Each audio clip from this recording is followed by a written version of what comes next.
Luis Manzano, sinugod sa ospital matapos ang pag-aaway nila ni Jessie Mendiola.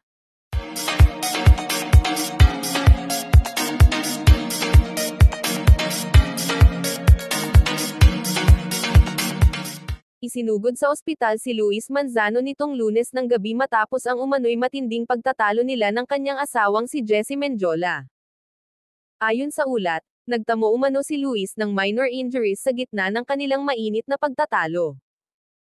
Agad namang rumspond ang mga awtoridad matapos makarinig ng sigawan mula sa kanilang tahanan. Dinala si Luis sa pinakamalapit na ospital para sa agarang medikal na atensyon. Hindi pa nagbibigay ng opisyal na pahayag si Jessie ukol sa insidente. Ayon sa mga malalapit na kaibigan ng mag-asawa, matagal na raw may tensyon sa kanilang relasyon. Sa ngayon ay nagpapagaling na si Luis sa ospital at nasa maayos ng kalagayan.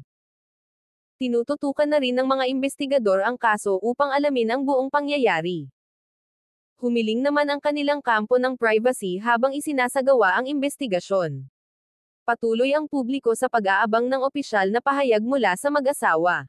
And this are Chika for today mga ka-showbiz, sana nag-enjoy kayo. Don't forget to like, share, subscribe and click the notification bell for more updates.